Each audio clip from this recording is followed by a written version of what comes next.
بسم الله الرحمن الرحيم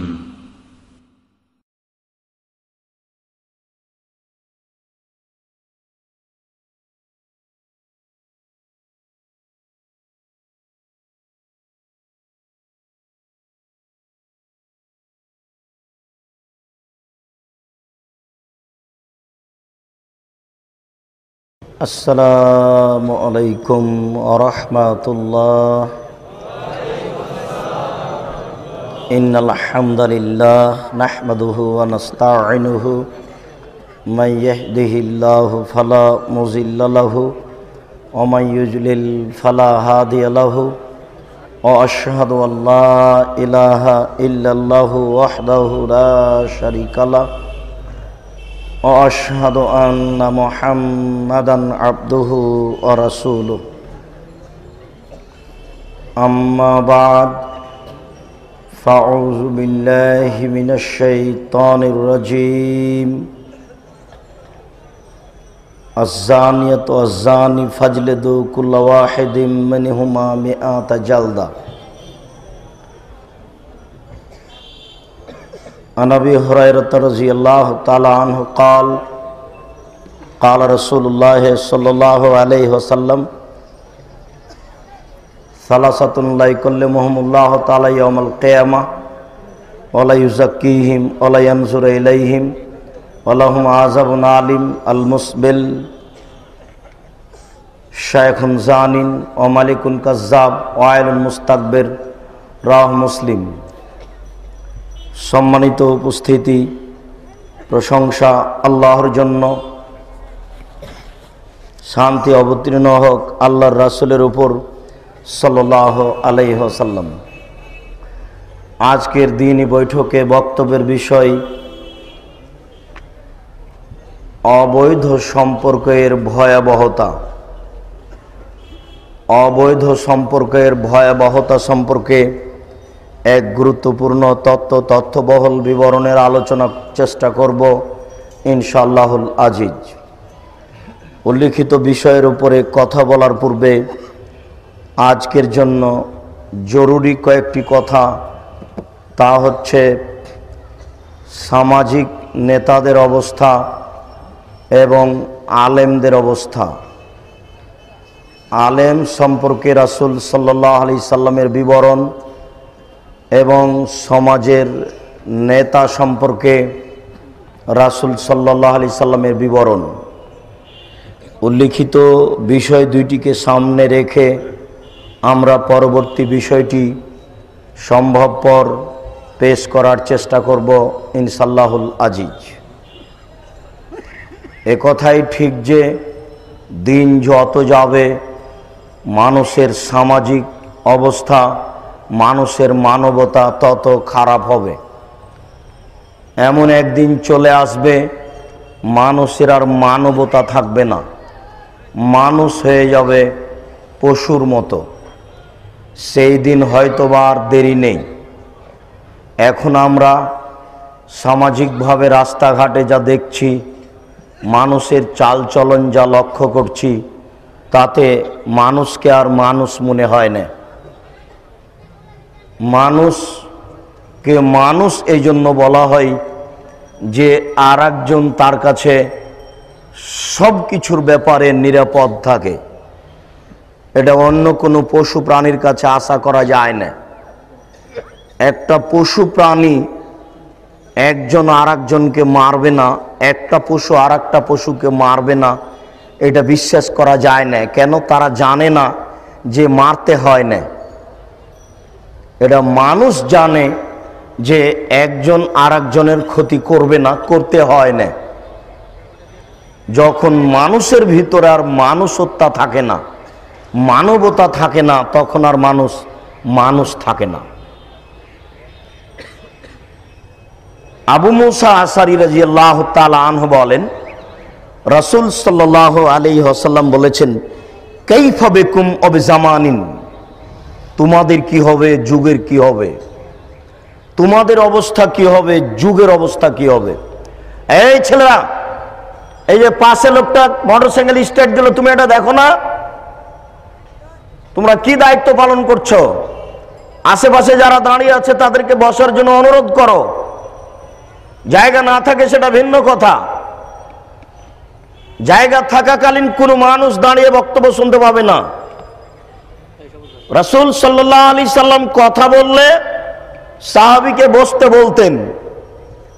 অতএব আমাদের পক্ষ থেকে জোরালো অনুরোধ থাকছে যে আমরা সচেতন, সম্মানী, শিক্ষিত মানুষ নিজ নিজ ভদ্রতা বজায় রেখে অল্প সময় বসে আলোচনা শোনার চেষ্টা করব। জীবনের বহু সময় চলে গেছে, আর অল্প সময় চলে যাবে, এ কথাই ঠিক। কথা বলার পূর্বে আপনার ব্যস্ততাকে লক্ষ্য করে একটা কথা বলি।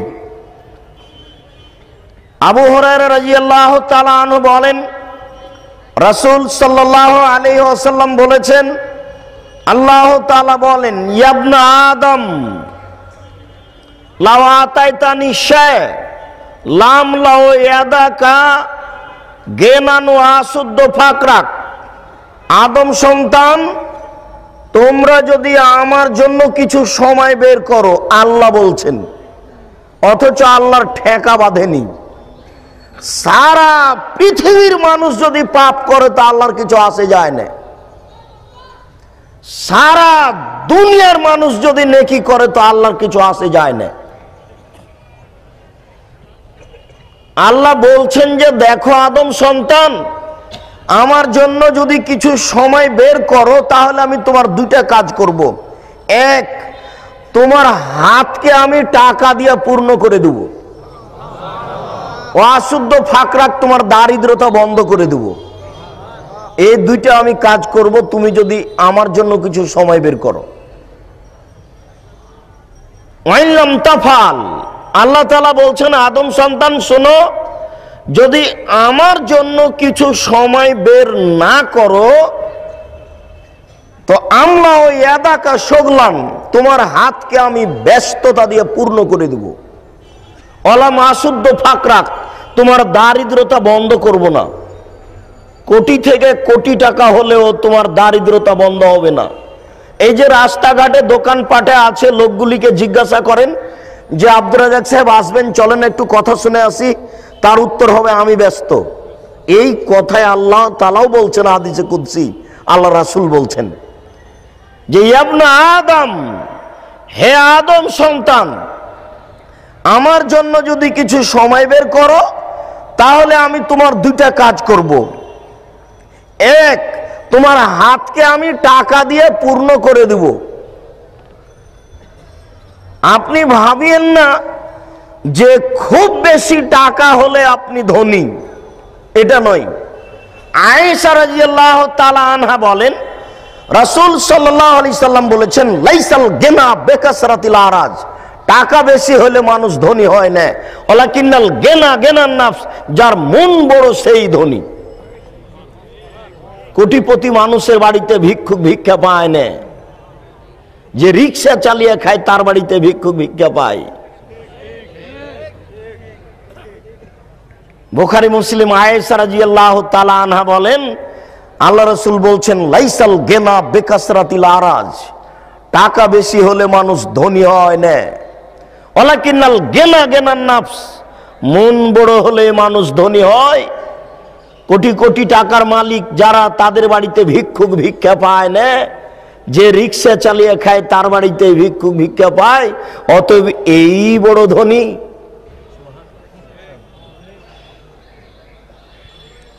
রাসূল সাল্লাল্লাহু আলাইহি ওয়াসাল্লামের কথাকে মূল্যায়ন করতে হবে, হিসাব করতে হবে, তাহলে বোঝা যাবে, তাহলে নিজেকে চিনা যাবে, আল্লাহকে চিনা যাবে।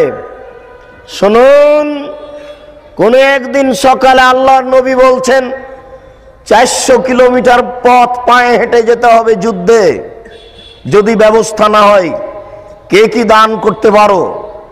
তখন উমর রাদিয়াল্লাহু তাআলা আনহু বললেন, আল্লাহ রাসূল, আমার বাড়িতে যে অর্থ সম্পদ রয়েছে আমি তার অর্ধেক দিলাম।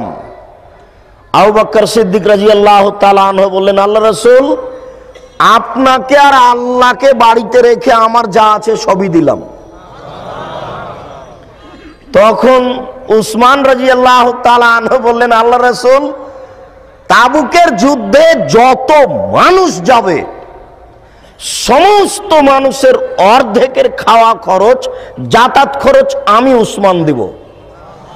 সেই দিন লোক সংখ্যা ছিল 30,000।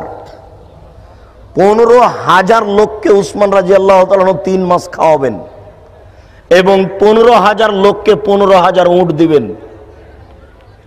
এবার উসমান এখানে, উমর রাদিয়াল্লাহু তাআলা এখানে, আর আবু বকর সিদ্দিক রাদিয়াল্লাহু তাআলা এখানে।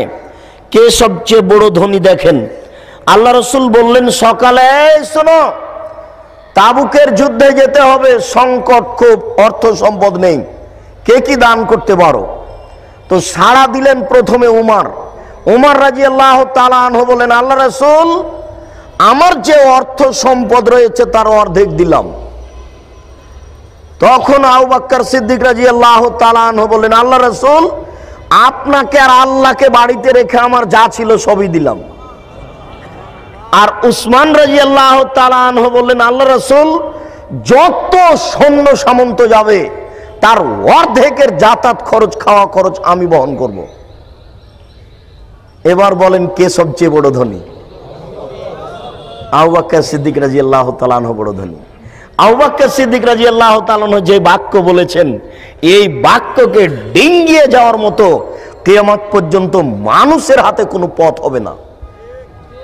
আবু বকর সিদ্দিক রাদিয়াল্লাহু তাআলা আনহুর বাক্যকে ডিঙ্গিয়ে যাওয়ার মতো মানুষের ক্ষমতা নেই। আবু বকর সিদ্দিক রাদিয়াল্লাহু তাআলা আনহুর পিছেই থাকতে হবে, মানুষ যত বড়ই ধনী হোক।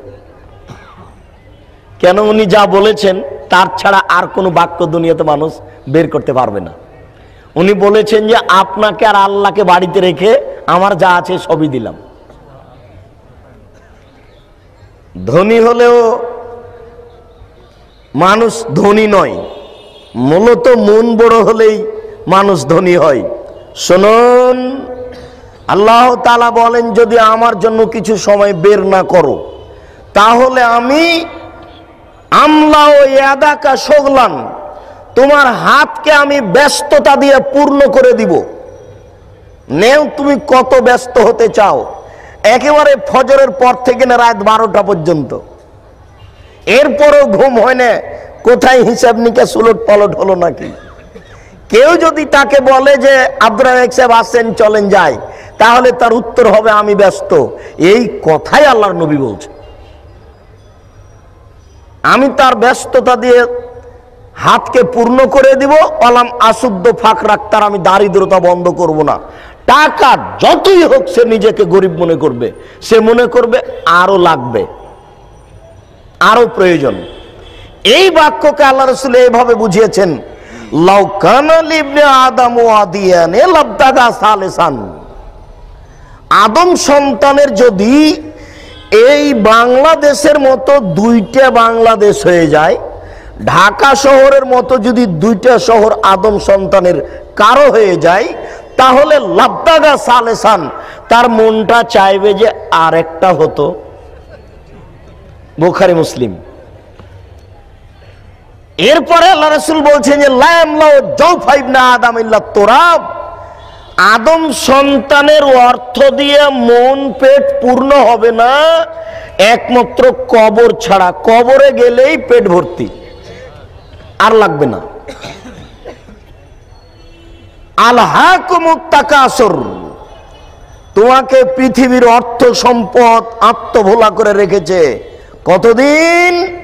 হাত্তা জুরতুমুল মাকাবির, যতদিন তুমি কবর না দেখেছ। কবর দেখলে তুমি বুঝতে পারে নিবে তুমি কত বড় ধনী। কবর না যাওয়া পর্যন্ত তুমি বুঝতে পারছো না যে তোমার টাকা পয়সা কত। সব সময় টাকার ঘাটতি দেখতে পাবে, সব সময় টাকার ঘাটতি দেখতে পাবে। যখন কবরে চলে যাবে তখন দেখবে যে না, আর ঘাটতি নাই, বেশ অনেক হয়ে গেছে। এই জন্য ব্যস্ততা একটু কমিয়ে কথাকে মূল্যায়ন করার চেষ্টা করুন। যে যেখানে আছেন রাস্তাঘাটে চলাচল বন্ধ করে, দোকানপাট বন্ধ করে, কথাবার্তা ক্রয় বিক্রয় লেনদেন বন্ধ করে আলোচনা শোনার জন্য চেষ্টা করুন। জাতির যদি রাস্তাঘাট করে দিতে না পারি, জাতির যদি স্কুল কলেজ করে দিতে না পারি, জাতিকে চূড়ান্ত সঠিক ধর্ম দিতে পারবো ইনশাআল্লাহ। ধর্মের ব্যাপারে জাতিকে ফাঁকি দিয়ে পরকাল হারাতে রাজি নয়। অতএব কোনদিন যদি এভাবে চলে আসার সময় করতে পারি, অন্তত 10 কিলোমিটার আশেপাশে যত পুরুষ ও নারী আছে সবাইকে আসার জন্য আমাদের পক্ষ থেকে জোরালো ভাবে অনুরোধ থাকছে। আপনি তো আসবেন, আসবেনই, মুসলমান তো আসবেই, হিন্দুকে আসতে হবে। আপনি হিংসা করে বাড়িতে বসে আছেন, মানে আপনি বলছেন যে সাবধান থাকুন, আহলে হাদিসের আলেম আসছে, এখানে বক্তব্য শুনতে যেতে হবে না। আহলে হাদিস বলতে কি? আহলে হাদিস বলতে আপনার কাছে এত কঠিন মনে হয়ে গেল কেন? আশ্চর্য, মনের ভিতরে এত সংকীর্ণতা কেন? সারা পৃথিবীকে কি দিয়ে ঠেকাবেন? বলছে যে জাকির নায়েক ভুল পথে আছে, তো জাকির নায়েককে আপনি কিভাবে ঠেকাবেন? ও তো আকাশ দিয়ে চলছে, সারা পৃথিবীর বিদ্যানকে কাত করে দিয়েছে, ঠেকান দেখি। এইভাবে সংকীর্ণতা ভিতরে রেখে কাজ করা যাবে? এত সংকীর্ণতা কেন? আশেপাশে যত পুরুষ ও নারী আছে সবাইকে আসার জন্য উদ্বুদ্ধ করুন। আমরা সবাইকে আসার জন্য অনুরোধ করি, মানুষের জন্য অনুরোধ করি, পশু হলে আসতে বলতাম না। আমরা তাদেরকে এখনো মানুষ মনে করছি। এই জন্য যদি আল্লাহ রাসূল তাদেরকে কঠিন ভাবে দেখেছেন, দেখেন আপনাকে আমি কয়েকটা বিবরণ পেশ করছি, দেখেন এইসব মানুষকে আল্লাহ রাসূল কি বলছেন। আল্লাহ রাসূল বলছেন যে কাইফা কুম অবে জামানিন, তোমাদের কি হবে, যুগের কি হবে, তোমাদের কি হবে, যুগের কি হবে। ইগর ভালো নাস ও গারবালাতান, যেদিন মানুষের উপরে যে কোনো অন্যায় অত্যাচার করা হবে সেদিন কি হবে। যেদিন মানুষের উপরে যে কোনো অন্যায়, যে কোনো অত্যাচার করা হবে সেদিন কি হবে। কে অত্যাচার করবে?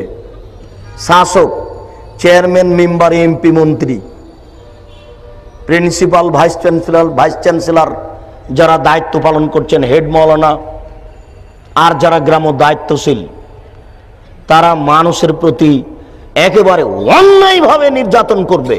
এই কথা আল্লাহ রাসূল বলছেন, ইগর বালুন নাস ও গারবালাতান, যেদিন মানুষের উপরে যে কোনো নির্যাতন করা হবে সেদিন তোমরা কি করবে। অয়াবকা হুফালাতুন নাস আও হোসালাতুন নাস, মানুষের মধ্যে থেকে যাবে যারা আগাছা, যারা সমাজের দায়িত্ব পালন করবে তারা আগাছা হবে। আগাছা কাকে বলে? ধানের মধ্যে যেগুলো ঘাস থাকে তাকে আগাছা বলে। যেদিন সমাজের নেতৃত্ব দিবে আগাছা, সেদিন কি হবে? আগাছা যদি নেতৃত্ব দেয় তাহলে তো সমাজের কল্যাণ বুঝে না, ও কি দিয়ে বুঝবে এটা ভালো না মন্দ। চেয়ারম্যান সাহেব বললেন যে আমার ছবি মূর্তিটা এই রাস্তাতে ঝুলিয়ে দেন। ছবি মূর্তি রাস্তায় ঝুলালে কি হবে এটা তো তার জানা নাই, জন্মসূত্রেও জানতে পারেনি। কেন? বিভাতে ভুল হয়েছে, কষ্ট নিয়ে কোনো আসে যায় না, ব্যথা নেন আর যেতে থাকবেন। আব্দুর রাজ্জাক সাহেব এত কঠিন ভাবে আমাকেই বললেন যে আপনাকেই বলছি,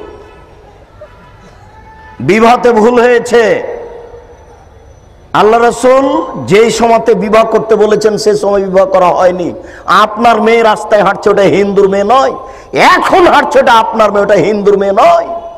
এখন হাঁটছে নগ্ন অবস্থায়, ওটা আপনার মেয়ে, ওটা হিন্দুর মেয়ে নয়, ওটা ইহুদির মেয়ে নয়, ওটা খ্রিস্টানের মেয়ে নয়। আপনি মুসলমান হিসাবে কলঙ্ক, আপনি মুসলমান হিসাবে কলঙ্ক, আপনি জাতির জন্য কলঙ্ক। আপনি একজন কাপুরুষ, আপনি একজন কাপুরুষ, আপনি একজন কাপুরুষ। আপনার মেয়ে রাস্তায় হাঁটছে। অতএব আপনাকে এই বিষয়ে ভাবতে হবে এবং ফিরে আসতে হবে। কেন হাঁটছে? হাঁটবে কেন? কেন হাঁটছে? হাঁটবে কেন? ওর বাপ মুসলমান, ওর মা মুসলমান, ওর দাদা মুসলমান, ওর দাদি মুসলমান, ওর 14 গোষ্ঠী মুসলমান। ও হাঁটবে কেন? কেন হাঁটবে? হাঁটবে কেন? কেন হাঁটবে? যে বিবাহতে ভুল হয়েছে। মুহাম্মদ সাল্লাল্লাহু আলাইহি সাল্লাম বলছেন, ইয়া মাশারা শাবাব মান ইসতাতা মিনকুমুল বাত ফালিয়াতাজাওয়াজ, হে যুবক দল, তোমাদের যাদের ক্ষমতা আছে সেজন্য বিবাহ করে। বিবাহ করলে ক্ষমতা লাগে, ক্ষমতা ছাড়া বিবাহ করা ঠিক নয়। আল্লাহ রাসূল বলছেন, ইয়া মাশারা শাবাব মানিস্তাতা মিনকুমুল বাত ফালিয়াতাজাওয়াজ, হে যুবক দল, তোমাদের যাদের ক্ষমতা আছে সেজন্য বিবাহ করে। বিবাহ করলে ক্ষমতা লাগে। ক্ষমতা মানে পেশাবখানা, পায়খানা, গোসলখানা, বৈঠকখানা, মোহর, শারীরিক ক্ষমতা। ফাইলাম এস্তাতে, যদি সম্ভব না হয়, আপনাকে বলছে আল্লাহ রাসূল, যদি সম্ভব না হয়, যদি ক্ষমতা না থাকে, ফালাহি বিসম, তাকে রোজা রাখতে হবে। ফাইনাহুল্লাহু বেজা, রোজাই হচ্ছে তার যৌবনকে ঠেকানোর মাধ্যম। ও কাপুরুষ বিবাহ করতে পাবে না, ও কাপুরুষ বিবাহ করতে পাবে না, ও কাপুরুষ বিবাহ করতে পাবে না। ওকে রোজা থেকে থেকে যৌবনকে ঠেকাতে হবে। জাতির ক্ষতি করবে এমন মানুষের বিবাহ করার সুযোগ নেই, আল্লাহ রাসূল নাকচ করেছেন। 2, সব মেয়েকে বিবাহ করা যাবে না। ইচ্ছা হলেই বিবাহ করতে হবে এ কথা রাসূল বলেননি। সব মেয়েকে বিবাহ করা যাবে না। তিনি বলছেন, তুনকাহুল মারাত লিআরবাইন, মেয়েদেরকে বিবাহ করা হয় 4টে জিনিস দেখে। পুরুষের এটা বৈশিষ্ট্য, পুরুষের এটা চরিত্র, পুরুষের এটা চাল চলন, পুরুষের এটা অভ্যাস। তারা বিবাহ করলে 4টে জিনিস দেখে। 1, লে মা লেহা, মেয়েটা ধনী কি না এটা দেখে। 2, ওলে হাসাবেহা, মেয়েটা বংশীয় কিনা। 3, ওলে জামালেহা, মেয়েটা সুন্দরী কিনা। 4, ওলে দিনেহা, মেয়েটা ধার্মিক কিনা। আমি মুহাম্মদ সাল্লাল্লাহু আলাইহি সাল্লাম ওপরের 3টে ছেড়ে দিলাম। আমি বলছি, ফাজফার বেজাতির দিন, তুমি ধার্মিক মেয়েকে বিবাহ করো। আপনার স্ত্রী যদি ধার্মিক হতো তাহলে আপনার মেয়ে এখন রাস্তায় আসতো না। ধার্মিকের মান ভিন্ন আছে। আল্লাহ রাসূল সাল্লাল্লাহু আলাইহি সাল্লাম আল্লাহর পক্ষ থেকে নবী, হমসি খেলি একটা কথা বলবেন এই কথা নয়।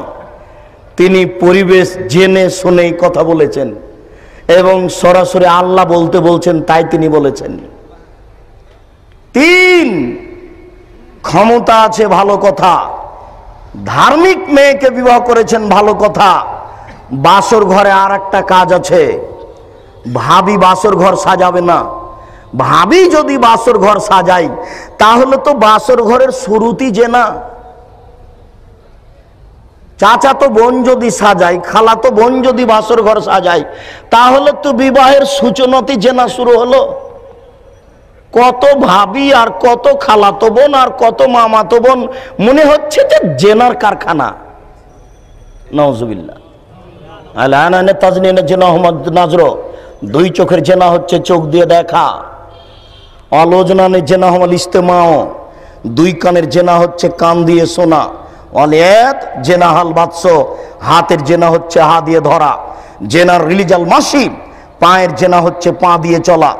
জেনাল কালতাতা নতাস্তাহি, অন্তরের জেনা হচ্ছে পরিকল্পনা করা। জেনাল লেসানা নুতক, জিওয়ার জেনা হচ্ছে কথা বলা। এই ছেলেটা বাসর ঘরে ঢোকার পূর্বেই যা তার যে মজা কি, ও কত কথা। আর ওই যে 3 নম্বর শ্রেণীর 3rd পার্সেন্ট লোকগুলো ওই কালো বোঝা নিয়ে এসেছে। স্বামী স্ত্রীর একবার ছবি উঠাচ্ছে, একবার আপনার জাতি কিনে ছবি উঠাচ্ছে, একবার মেয়েটাকে ল্যাংটা করে ছবি উঠাচ্ছে, একবার পোশাক পরে ছবি উঠাচ্ছে। ঘৃণা লাগে না? আপনি মুসলমান বলে ঘৃণা লাগে না? আপনি নাকি মুসলমান, ঘৃণা লাগে না? আপনি নাকি মুসলমান, ঘৃণা লাগে না? ঘৃণা লাগা উচিত, লাগা উচিত। লাগে না কেন? লাগা উচিত। লাগে না কেন? লাগা উচিত। লজ্জা ভিতরে নেই, এই জন্য লাগে না। লজ্জায় কাজ করে। লজ্জায় হচ্ছে ঈমান। ওয়াল ঈমানু ফিল জান্নাহ ওয়ালা হায়া মিনাল ঈমান। লজ্জায় হচ্ছে ঈমান, ওয়াল ঈমান ফিল জান্নাহ। লজ্জায় হচ্ছে ঈমান আর ঈমানই হচ্ছে জান্নাত। লজ্জায় হচ্ছে ঈমান আর ঈমানই হচ্ছে জান্নাত। মানুষের ঈমান পরীক্ষা করা যায় লজ্জা দিয়ে। মানুষের ঈমান বোঝা যায় লজ্জা দিয়ে। মানুষের ঈমান বোঝা যায় লজ্জা দিয়ে। শুনুন, বাসর ঘর সাজাতে হবে, এই কথাই ঠিক। কনেকে সুন্দরী করে সাজাতে হবে, এ কথাই ঠিক। আসমা বিনতে ইয়াজিদ রাদিয়াল্লাহু তাআলা আনহা বলেন, আইয়ানতু আয়েশা তালে রাসূলুল্লাহ সাল্লাল্লাহু আলাইহি সাল্লাম, আমি আয়েশাকে রাসূলের জন্য সাজালাম। কি দিয়ে সাজিয়েছেন তিনি এ কথা বলেননি। আয়েশা রাদিয়াল্লাহু তাআলা আনহা বলেন যে আমি একটা দোলনাতে খেলাচ্ছিলাম আমার বান্ধবীদের নিয়ে, একদিকে কিছু বান্ধবী একদিকে কিছু বান্ধবী, মধ্যে একটা রশি বাঁধা আছে, একদিক উঁচু হলে একদিক নিচু হয়, একদিক নিচু হলে একদিক উঁচু হয়, এরকম দোলনাতে খেলাচ্ছিলাম। হঠাৎ আমার মা ডাকলেন, আয়েশা। আমি দৌড় দিয়ে আসলাম, আসতেই আমার মুখে হাতে কিছু ধুলোবালি লেগেছিল, তিনি ধুয়ে পরিষ্কার করে দিলেন। এরপরে কিছু আনসারী মহিলাদের কাছে নিয়ে গেলেন, ফাসলাহানি, তারা আমাকে সুন্দরী করে সাজালেন। তিনি বলেননি যে আমাকে কি দিয়ে সাজালেন। বিউটি পার্লারে যেগুলো বৈধ জিনিস রয়েছে, কেমিক্যাল যদি হারাম কিছু থাকে সেগুলো ব্যবহার করা যাবে না। এছাড়া বিউটি পার্লারে যা কিছু আছে সব আপনার স্ত্রী ব্যবহার করতে পারে, তবে বিউটি পার্লারে ঢুকতে পাবে না। ওখানে যে মেয়ে আছে সে মেয়ের সামনে আপনার স্ত্রী মাথার কাপড় নামাতে পাবে না, তার শরীরের কোনো অঙ্গ প্রকাশ করতে পাবে না, হারাম। আপনার স্ত্রী বিউটি পার্লারে ঢুকতে পারে না, পাবে না, আপনার মেয়েও পাবে না। আপনার চোখের সামনে আপনার মেয়ে রোজ বিউটি পার্লারে ঢোকে, ও কি রোজ বাসর ঘরে যায়? রোজ ঢুকবে কেন? রোজ ঢুকবে কেন? আয়েশা রাদিয়াল্লাহু তাআলা আনহা বলছেন আমাকে সুন্দরী করে সাজালেন, তবে তিনি বলেননি আমাকে কি দিয়ে সাজালেন। মনে রাখা ভালো হবে, নখে নেইল পালিশ ব্যবহার করা যাবে না, নখে মেহেদি দিতে হবে। ইহুদি খ্রিস্টানদের পতিতালয়ের মেয়েদের বৈশিষ্ট্য হচ্ছে নখে নেইল পালিশ দেওয়া। ইহুদি খ্রিস্টানদের পতিতালয়ের মেয়েদের বৈশিষ্ট্য হচ্ছে নখে নেইল পালিশ দেওয়া। ইহুদি খ্রিস্টানদের পতিতালয়ের মেয়েদের বৈশিষ্ট্য হচ্ছে নখে নেইল পালিশ দেওয়া। আপনার স্ত্রী নখে নেইল পালিশ দিতে পাবে না। যদি দিয়ে থাকে আজকে বাড়ি গিয়ে আগে ছিলে ফেলবেন, তারপরে কোনো কথা। সকাল হতে হতে ছিলে ফেলতে হবে, নখে মেহেদি দিতে হবে। হাতের নখে তো দিতে হবে, পায়ের নখেও দিতে হবে। হাতের নখে তো দিতে হবে, পায়ের নখে দিতে হবে। আপনার স্ত্রী আপনার মেয়ে হাতে এবং পায়ের নখে মেহেদি দিতে বাধ্য, দিতেই হবে, নইলে এ হাত পুরুষের সাদৃশ্য হবে, যেটা আল্লাহ রাসূল তীব্র নিন্দা করেছেন। পুরুষের হাতে মেহেদি থাকবে না, আর নারীর হাতে মেহেদি থাকবে। আপনার স্ত্রী কপালে টিপ দিতে পাবে না। হিন্দু মেয়েদেরকে বিবাহ করার 10টি পদ্ধতি আছে, তার একটি পদ্ধতির নাম রাক্ষসী বিবাহ। মেয়ের বাপ বিবাহ দিবে না, ছেলে জোর করে বিবাহ করবে।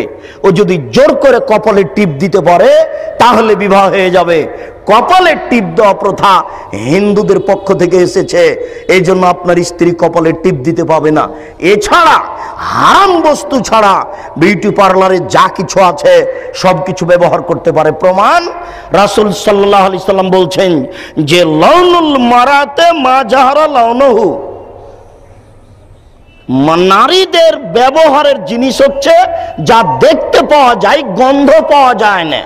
নারীদের সুন্দরী হওয়ার জিনিস হচ্ছে যা দেখতে পাওয়া যায়, গন্ধ পাওয়া যায় না। আর পুরুষের ব্যবহার করার জিনিস হচ্ছে যা দেখতে পাওয়া যায় না, গন্ধ পাওয়া যায়। যা দেখতে পাওয়া যায় না, গন্ধ পাওয়া যায়। তাহলে পুরুষদেরকে সুন্দর হয়ে সাজতে হবে, এটার প্রয়োজন নেই। স্ত্রীকে নারীকে সুন্দরী হয়ে সাজতে হবে, এটাই ঠিক। একাধিক সহিহ হাদিস রাজশাহী চাঁপাইনবাবগঞ্জে বলে, সাজালে কুজালে হয় নারী, আর লিপলে পুছলে হয় বাড়ি। শুনুন, বলছিলাম যে 2 নম্বর কারণ, 3 নম্বর কারণ, বাসর ঘরে ঢুকে একটা দোয়া পড়তে হবে। বাসর ঘর এইভাবে সাজানো যাবে না। বাসর ঘরে মিষ্টি মিষ্টান্ন থাকবে, এ কথাই ঠিক। মা সাজাবে, খালা সাজাবে, বাসর ঘর ফুফু খালা সাজাবে। এখানে যা বোঝা যাচ্ছে, আসমা বিনতে ইয়াজিদ বলছেন আমি আয়েশাকে সুন্দরী করে সাজালাম রাসূলের জন্য। আয়েশা রাদিয়াল্লাহু তাআলা আনহা বলেন আমার মা আমাকে ঠিক 8টা সাড়ে 8টার সময়তে একটা ঘরে নিয়ে চলে আসলেন। দেখি সে ঘরে আল্লাহর রাসূল, আর কেউ নেই। আমি বিষয়টা বুঝতে পারছি না, ব্যাপারটা কি, এখানে কেন আর কেউ নেই? শুধু কেন আল্লাহর রাসূল আমার মা কেন এখানে নিয়ে আসলেন?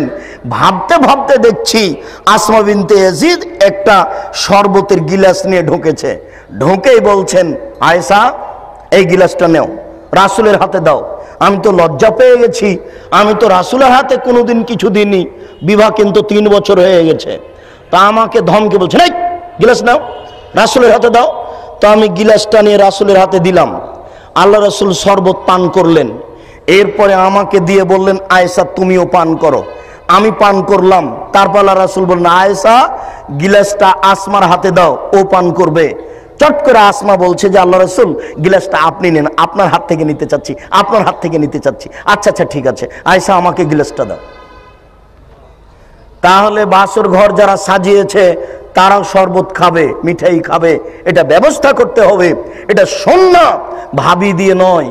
আরে ভাবি যদি বাসর ঘর সাজাইতো আগেই তো জেনা শুরু হলো। ভালো ছেলে আর ভালো মেয়ে আশা করবেন কি করে? আর ওইদিকে তো বর গেছে কনের বাড়িতে হলুদ মাখতে, জেনা কতদিন আগে থেকে চালু হয়েছে দেখেন। কনে এসেছে বরের বাড়িতে হলুদ মাখতে, এরা কেউ মুসলমান নয় বা শিক্ষিত নয়, কেউ নয়, কোন পরিবার নয় যারা এইসব পথে নেমেছে। দেখেন মানুষ কত নিচে চলে গেছে। 3, বাসর ঘরে স্ত্রীর মাথায় হাত দিয়ে দোয়া পড়তে হবে, আল্লাহুম্মা ইন্নী আসআলুকা খায়রাহা ওয়া খায়রা মা জাবালতা আলাইহি ওয়া আউযুবিকা মিন শাররিহা ওয়া শাররি মা জাবালতা আলাইহি। আল্লাহ এই স্ত্রীর যে কল্যাণ আছে সেই কল্যাণ চাচ্ছি, যে কল্যাণ দিয়ে একে সৃষ্টি করা হয়েছে সেই কল্যাণ তোমার কাছে চাচ্ছি। এর ভিতরে যে ক্ষতি রয়েছে এবং যে বেহায়াই দিয়ে একে সৃষ্টি করা হয়েছে তার থেকে আমি তোমার কাছে বাঁচতে চাচ্ছি। 4 নম্বর হাদিস হচ্ছে আল্লাহ রাসূল বলছেন, এজা আতা আহাদুকুম আহলাহু, যখন তোমাদের কোন ব্যক্তি তার স্ত্রীর কাছে যাবে তখন সে যেন বলে, বিসমিল্লাহ আল্লাহুম্মা জান্নিবনা শায়তান ওয়া জান্নিবিশ শায়তান মা রাযাকতানা।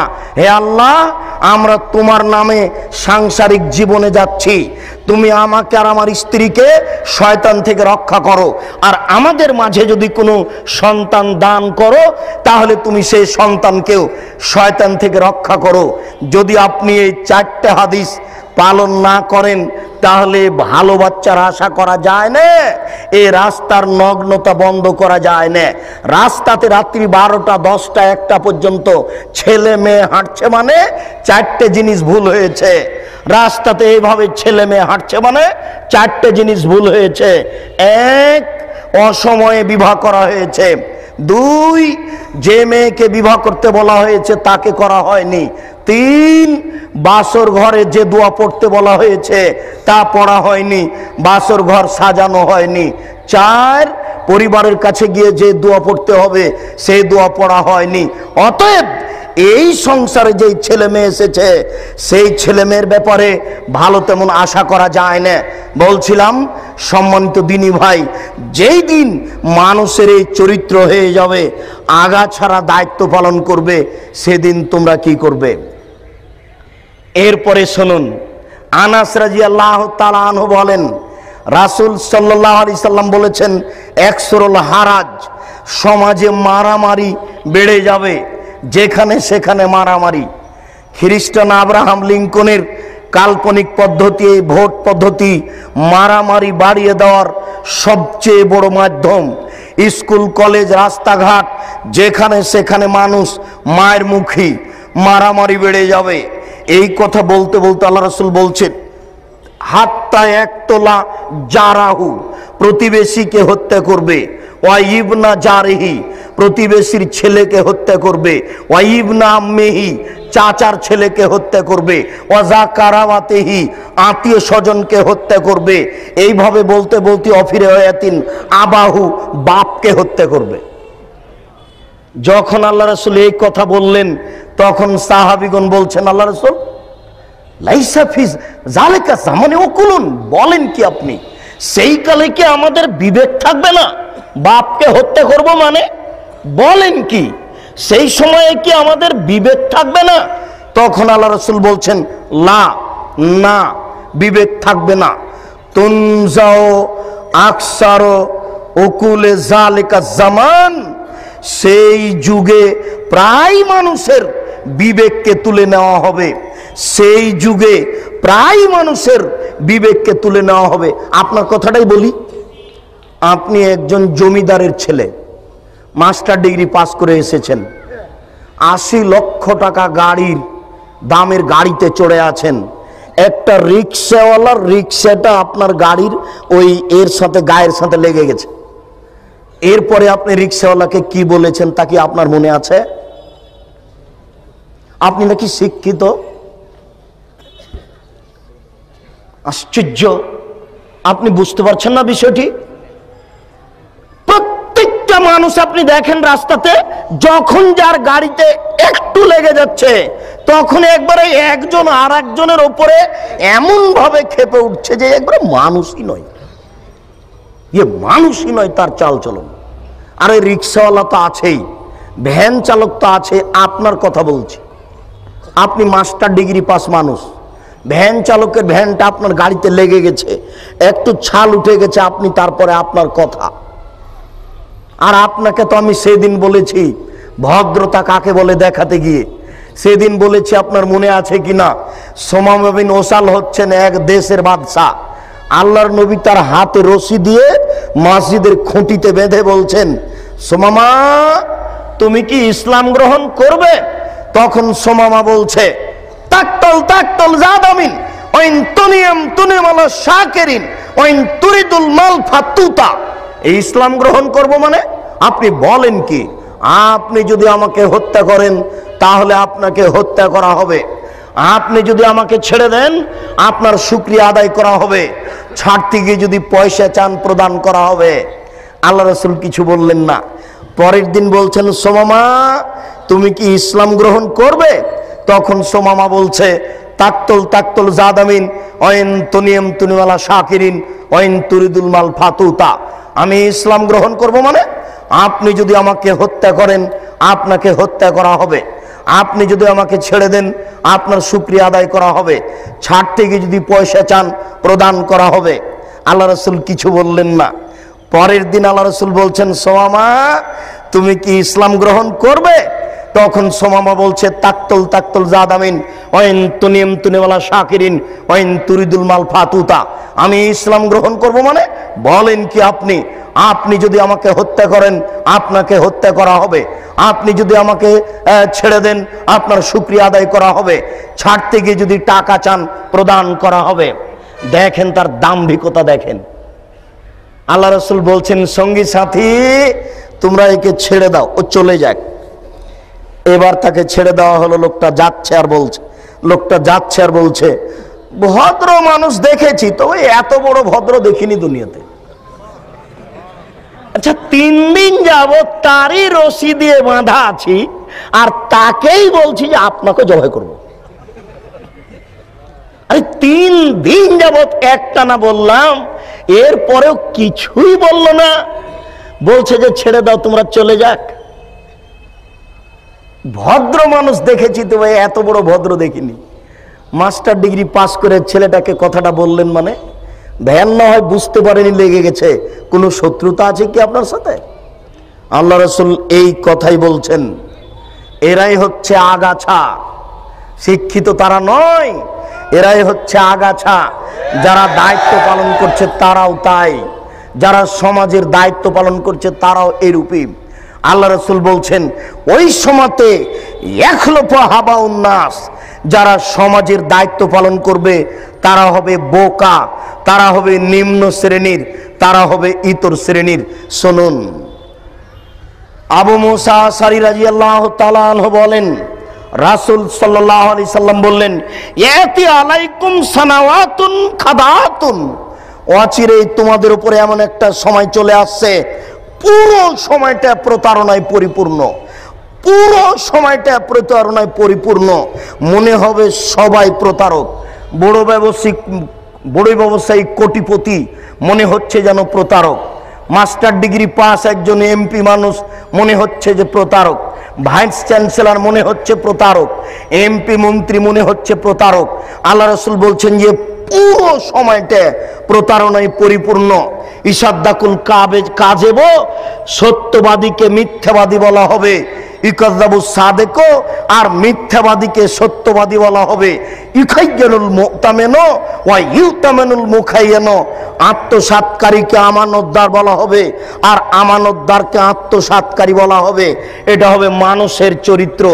ওয়ায়ান্তেকুর রোয়াইবেজ, ওই সমাজের দ্বারা দায়িত্ব পালন করবে তারা হবে রোয়াইবেজ। ওই সময়ে সমাজের যারা এমপি মন্ত্রী হবে তারা হবে রোয়াইবেজ। সাহাবীগণ বললেন অমা হওয়ার রোয়াইবেজ, বুঝতে পারলাম না রোয়াইবেজ আরবি শব্দ কাকে বলে, আপনি একটু বুঝিয়ে বলেন। তখন আল্লাহ রাসূল বলছেন আর রাজুলুত তাফে হলে আমরিল আম্মা, জনগণের সর্বসাধারণের জনগণের দায়িত্ব পালন করবে ইতর শ্রেণীর মানুষ। রংপুর গাইবান্ধার ভাষায় বেন্হে মানুষ, রাজশাহী চাঁপাইনবাবগঞ্জের ভাষায় ছোট লোকের বাচ্চা, ছোট লোক যিনি সমাজের দায়িত্ব পালন করবে, সেই দিন হবে সত্যবাদীকে মিথ্যাবাদী বলা হবে এবং মিথ্যাবাদীকে সত্যবাদী বলা হবে। আত্মসাৎকারীকে আমানতদার বলা হবে আর আমানতদারকে আত্মসাৎকারী বলা হবে। আমি একজন অনুবাদক, আপনাকে অনুবাদ করে দেখালাম। ভাষাটা আরবি, আর রাজুলুত তাফে মানে ইতর শ্রেণীর মানুষ, নিম্ন শ্রেণীর মানুষ। আপনার বাংলা ভাষাতে সবচেয়ে ছোট বোঝানোর জন্য যেটা আরবি সেটা, মেথর মুচি বোঝানোর জন্য যেটা আরবি সেটা, সবচেয়ে খারাপ বোঝানোর জন্য যেটা আরবি সেটা আল্লাহ রাসূল ব্যবহার করেছেন। যারা সমাজের নেতৃত্ব দেবে তারা হবে এই শ্রেণীর মানুষ। শুনুন, রাসূল সাল্লাল্লাহু আলাইহি সাল্লাম বলেন লা তাকুমু সাত হাত্তা ইয়াকুনা আসাদুন নাসের লোকা আবনে লোকা, অতদিন পর্যন্ত কিয়ামতের চিহ্ন আসবে না, কিয়ামতই হবে না যতদিন পর্যন্ত অধমের সন্তান অধম সমাজের নেতৃত্ব না দিচ্ছে, ইতর শ্রেণীর মানুষের সন্তান ইতর শ্রেণী সমাজের নেতৃত্ব না দিচ্ছে, একেবারে নিম্ন শ্রেণীর মানুষ যতদিন পর্যন্ত সমাজের নেতৃত্ব না দিচ্ছে। এরপরে আল্লাহ রাসূলের ভাষা আরো শোনেন। আল্লাহ রাসূল বলছেন সাদাল কাবিলাতা ফাসিকুহুম, যেদিন গ্রাম্য সর্দার হবে ফাসেক বদ মানুষ, জাইমাল কমে আরজালহুম, যেদিন মানুষের নেতৃত্ব দিবে সবচেয়ে নিম্ন শ্রেণীর ইতর শ্রেণীর মানুষ। এই কথা রাসূল সাল্লাল্লাহু আলাইহি সাল্লাম বুঝাতে গিয়ে একজন পল্লীর গ্রামের মানুষকে বললেন। হঠাৎ করে একজন পল্লীর মানুষ এসে বলছে যে মাতা সাত, কিয়ামত কবে হবে? আল্লাহ রাসূল একটু পরে বললেন মানিস সাইল, এই শোনো, জিজ্ঞাসাকারী কে? কে জিজ্ঞাসা করলো কিয়ামত কবে হবে? আনা। আল্লাহ রাসূল আমি জিজ্ঞাসা করলাম কিয়ামত কবে হবে?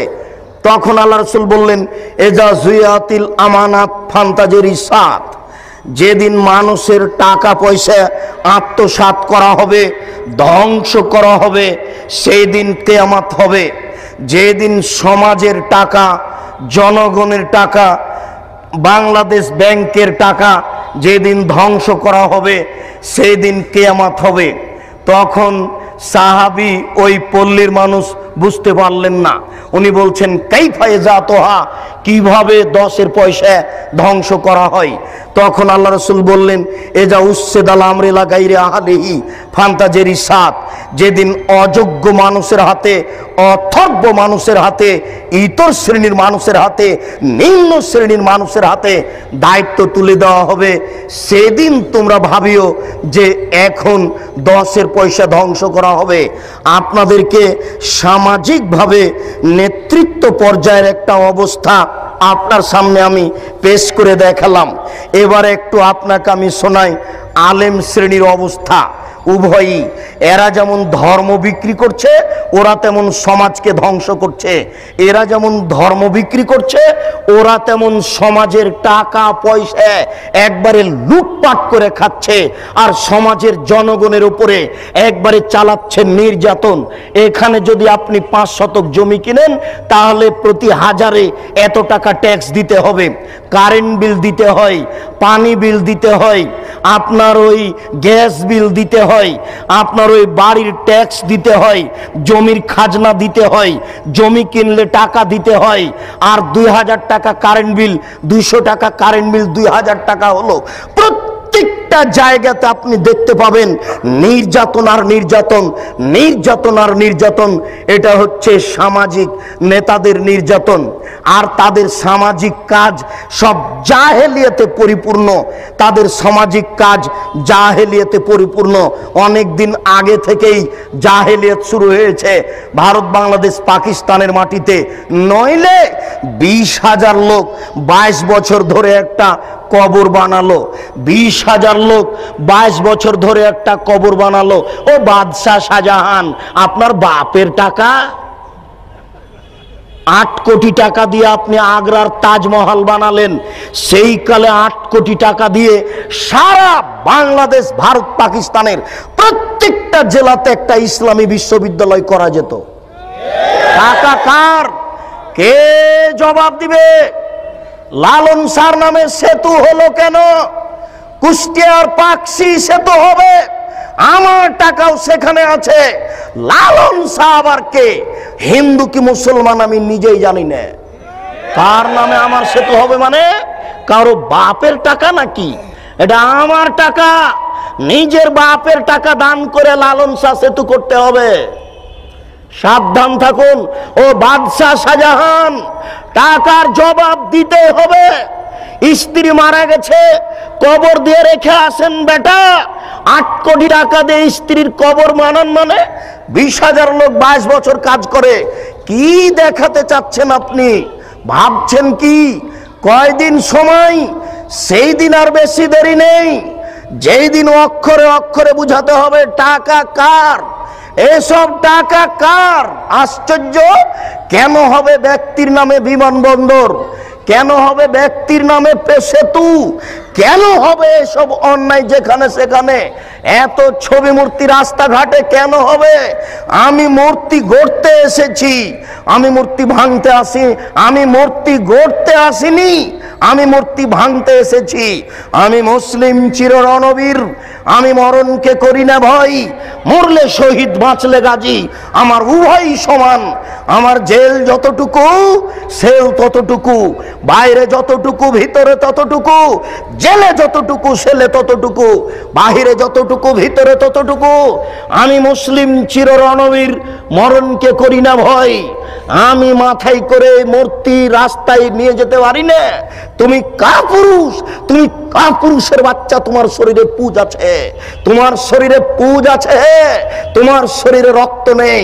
তোমার শরীরে যদি রক্ত থাকতো তাহলে এটা মুসলিম রক্ত, এটা হচ্ছে মুসলিম গোশত, এটা মুসলিম রক্ত, এটা মুসলিম গোশত, এটা হচ্ছে ইব্রাহিমের রক্ত।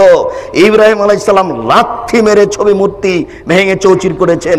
আমার নবী মুহাম্মদ সাল্লাল্লাহু আলাইহি সাল্লাম লাঠি হাতে করে কাবা ঘরে ঢুকলেন। ঢুকে বলছেন, জাল হক এসেছে সত্য, ওয়াজাহাকাল বাতিল চলে গেছে মিথ্যে। ইন্নাল বাতিলা, নিশ্চয় মিথ্যে, কানা জাহুকা, চিরদিন মিথ্যে। এই বলে লাথি মেরে সব বাপের ছবি মূর্তিকে ভেঙে চৌচির করে দিলেন। আর আপনি কাপুর সন্তান, মাস্টার ডিগ্রি পাস ছেলে, আপনি কি করে রাস্তাঘাটে মূর্তি তৈরি করলেন? আপনি কি করে ঢাকা বিশ্ববিদ্যালয়ের মাঠে, রাজশাহী বিশ্ববিদ্যালয়ের মাঠে, যেখানে সেখানে মূর্তি তৈরি করলেন? আপনার শরীরে রক্ত নয়, ওগুলো পুজ আছে, ওগুলো হাসপাতালে গিয়ে বের করে ফেলেন। ওগুলো দিয়ে লাভ হবে না, এই বিদ্যা দিয়ে লাভ হবে না। সামাজিক কুসংস্কারে একবারে সমাজ পরিপূর্ণ হয়ে আছে। সামাজিক কুসংস্কারে সমাজ একবারে পরিপূর্ণ হয়ে আছে। আশ্চর্য! সারা বাংলাদেশের রাস্তাঘাটে ল্যাংটা মেয়েকে সাজিয়ে দিয়ে লাক্সাবান বিক্রি করা হচ্ছে। এটাই হচ্ছে জাহেলিয়াত। টিভিটা অন করলেই চলে আসে ল্যাংটা মেয়ে পাউডার বিক্রি করছে। এটাই হচ্ছে জাহেলিয়াত। টিভি অন করলে দেখা যায় নগ্ন মেয়ে চলে আসছে, দাঁতের মাজন বিক্রি করছে। এটাই হচ্ছে জাহেলিয়াত। আপনার এই টিনগুলিতে আছে ছবি মূর্তি গরুর, এটাই হচ্ছে জাহেলিয়াত। জায়নামাজে আছে কাবা ঘরের ছবি, এটাই হচ্ছে জাহেলিয়াত। মসজিদের মেহরাবের দুই দিকে লেখা, দুই দিকে আছে কাবা ঘরের টাইলস, এটাই হচ্ছে জাহেলিয়াত। মেহরাবের ডান দিকে আল্লাহ, বাম দিকে মোহাম্মদ, এটাই হচ্ছে জাহেলিয়াত। জন্মদিবস পালন করা জাহেলিয়াত, মৃত্যু দিবস পালন করা জাহেলিয়াত, 26 পালন করা জাহেলিয়াত, 21 ফেব্রুয়ারি পালন করা জাহেলিয়াত, 16 ডিসেম্বর পালন করা জাহেলিয়াত, স্মৃতিসৌধ তৈরি করা জাহেলিয়াত, শহীদ মিনার তৈরি করা জাহেলিয়াত, শহীদ মিনারে ফুল চড়ানো জাহেলিয়াত, সংসদ ভবনে নীরবতা পালন করা জাহেলিয়াত, শিখা চিরন্তন শিখাওয়ানির বান একে হিসাব করা জাহেলিয়াত, স্মৃতিসৌধকে মূল্যায়ন করা জাহেলিয়াত। শুনুন, 31st নাইট হচ্ছে জেনার রাইট। ঢাকা শহরে সেদিন জেনা হয়, এই 31st নাইট হচ্ছে জেনার রাইট। চিটাগাংয়ে জেনার রাইট, সারা বিশ্বের বড় বড় শহরে জেনার রাইট। এই জেনার রাইটকে মূল্যায়ন করা হচ্ছে জাহেলিয়াত। পহিলা বৈশাখ আমি কি হিন্দুর বাচ্চা? আমি তোকে কবর দিতে এসেছি, আমি আবার ওই ইলিশ মাছ রান্না করে নিয়ে পান্তা ভাত নিয়ে বট গাছের নিচে খাবো কেন? আমি কি অমুসলিম? আমি কি হিন্দুর ঘরে জন্ম নিয়েছি? একে মূল্যায়ন করা হচ্ছে জাহেলিয়াত। রাস্তাঘাটে ছবি মূর্তি তৈরি করা জাহেলিয়াত, একটা আর একটার নামে চালু করে দেওয়া জাহেলিয়াত। এই সমাজে জাহেলিয়াত পরিপূর্ণ হয়ে আছে। এগুলো হচ্ছে জাহেল নেতাদের কাজ। এবার আসেন একটু হুজুরের অবস্থা। হুজুরের অবস্থা বড় জটিল। সামাজিক জাহেলিয়াতের চেয়ে হুজুরের অবস্থা অনেক অনেক অনেক বেশি কঠিন। বুঝতে পারলাম না। আমার রাজশাহী নওদাপাড়া মাদ্রাসার পাশে লেখা আছে, নওদাপাড়া মাদ্রাসার পাশে দুইটা সাইনবোর্ড দেওয়া আছে যে ওরসে পাক আপনার ওই শাহচন্দ্রপুরী। সারা বাংলাদেশে যে ফেস্টন ব্যানার দেওয়া হয়েছে, এই সারা বাংলাদেশের ব্যানারের পিছনে কয়েক কোটি টাকা খরচ আছে। আপনাকে বুঝে নিতে হবে, এটাই ধর্মের নামে জাহেলিয়াত। সারা বাংলাদেশের মাটিতে যেখানে সেখানে লেখা আছে বিশ্ব আশেক রাসূল সম্মেলন। কে করলো? মনে হচ্ছে যে রাতে রাতে হয়ে গেছে। দেওয়াল লিখতে কয়েক কোটি টাকা খরচ আছে। এটাই হচ্ছে জাহেলিয়াত। আশ্চর্য, গতকালকে 11টার পরে আমি হাজিদের এক সম্মেলনে নাটোরে বক্তব্য দিচ্ছিলাম। সব হাজি প্রায় 250-300 হবে, 300 জন প্রায় হাজি হবে উপস্থিত। আমাকে কিভাবে তারা দাওয়াত দিল আমিও বুঝতে পারলাম না। যাক, আমি তাদের সাথে কথা বলতে গিয়ে দুই একটা কথা পেশ করেছি। তার একটা কথা পেশ করেছি যে আমি 2007 সালে হজ সফরে গেছিলাম। তো আমি যখন ওই হাজি ক্যাম্পে ঢুকলাম, তখন দেখছি ওখানে সবাই অজু করে গোসল করে পোশাক পরে 2 রাকাত নামাজ পড়ছে। আমার খুব কাছের সাথী ভাই আমার এই মোশাররফ ভাই বেরায়েত। আমি বলছি ব্যাপারটা কি, এরা এরকম কেন করছে? আবার ওখানে বলছে লাব্বাইক লাব্বাইক আল্লাহুম্মা লাব্বাইক লাব্বাইক লা শারিকা লাকা লাব্বাইক, এভাবে চিৎকার করছে। তখন আমি বললাম যে মোশাররফ ভাই কেমন কথা হলো, এদেরকে বলা যায় না। আরে তো ভারত বাংলাদেশ পাকিস্তানের জন্য এহরাম বাঁধার জায়গা হচ্ছে এলামলাম। যখন বিমানটা এলামলামের উপর দিয়ে পার হবে, তখন বৈমানিকের পক্ষ থেকে লোক এসে বলবে আপনারা এহরাম বাঁধুন, আপনারা এহরাম বাঁধুন। তখন তাকে বলা শুরু করতে হবে লাব্বাইক উমরাতান। এই কথা বলে এই যে শুরু হবে লাব্বাইক আল্লাহুম্মা লাব্বাইক লাব্বাইক লা শারিকা লাকা লাব্বাইক ইন্নাল হামদা ওয়ান নি'মাতা লাকা ওয়াল মুলক লা শারিকা লাক। এই যে চললো একাকার, যে যত পারে একবারে চিলিয়ে একাকার করে দিবে। আল্লাহ রাসূল এইভাবে অনুমতি দিয়েছেন। তো এখানে ঢাকা হাজি ক্যাম্পে যে হয়ে গেল এলামলাম, তখন আমি একজনকে বললাম যে ভাই এটা ঠিক নয়, এটা তো এলামলাম নয়। তখন বলছে আরে এটা তো ঢাকা হাজি ক্যাম্প, বাড়ি থেকে যদি বলি তবুও হবে। এখন তাকে কে বলবে যে আপনার যদি বাড়ি থেকেই চলে, তো মুহাম্মদ সাল্লাল্লাহু আলাইহি সাল্লাম কি কলা করতে এসেছিলেন? উনি কি ছাই করতে এসেছিলেন? আপনারটাই যদি চলে তো উনি কেন আসলেন? আপনারটাই যদি চলে তো উনি কেন আসলেন? তার কি দাম, তার কি মূল্যায়ন? আশ্চর্য। জোর করে ধর্ম মানছেন, অসম্ভব হতে পারে না, এটাই জাহেলিয়াত। সারা বাংলাদেশে যে সব দেওয়ানবাগি চলছে এটাই হচ্ছে জাহেলিয়াত। শুনুন, এই দেশের মাটিতে যা আপনার চলছে ওই চিশতিয়া, নকশবন্দিয়ে, মুজাদ্দিদিয়ে, এই সব তরিকা জাহেলিয়াত। 1980 সালের জরিপে এই দেশের মাটিতে 2,98,000 পীর আছে। সব পীরের সব তরিকা হচ্ছে জাহেলিয়াত। এই মাইজ ভান্ডারি হচ্ছে জাহেলিয়াত। আশ্চর্য, নারী পুরুষ একাকার হয়ে জিকির করছে। সেই দিন আমরা গেছিলাম নরসিংদী, নজরপুরা, নরসিংদী নাকি, নজরপুরা একটা গ্রামে গেছিলাম, নরসিংদী। তো আমরা নজরপুরা থেকে বক্তব্য দিয়ে আসলাম, পাশে গান বাজনা দিয়ে, বাদ্যযন্ত্র দিয়ে নারীর বক্তব্য চলছে। নারীর বক্তব্য, নারী গাজাল করছে, বক্তব্য দিচ্ছে, বাদ্যযন্ত্র চলছে। আরে সংসদ ভবনের মমতাজ বেগম ডুবি তবলা দিয়ে জিকির করে, আশ্চর্য। আর কোরআন নাকি 30 পারা নয়, 90 পারা। 30 পারা হচ্ছে জাহেরি আর 60 পারা হচ্ছে বাতেনি। এরই নাম হচ্ছে ধর্মীয় জাহেলিয়াত। একে ঠেকাবে কে? এই জন্য আপনাকে বলি, এই হিফজখানা বন্ধ করতে হবে। যেখানে কোরআন হাদিস শিক্ষার ব্যবস্থা আছে সেখানে হিফজখানা খুলতে হবে। এই ছেলেটাকে আপনি কেন হাফেজ করলেন? এর বয়স হচ্ছে 16 বছর, মাথায় একটা উঁচু টুপি দিয়েছে, তার উপর একটা রুমাল দিয়ে মানুষের বাড়িতে মিলাদ করে বেড়াচ্ছে, কোরআন মাজিদ পড়ছে আর ভালো কিছু খাবার দিচ্ছে, 200 টাকা পকেটে দিয়েছে, একবারে খুশি হয়ে গেছে, চিৎকার করে আমার বাপের নামে দোয়া করে চলে আসলো। এ জাতির কি করতে পারে?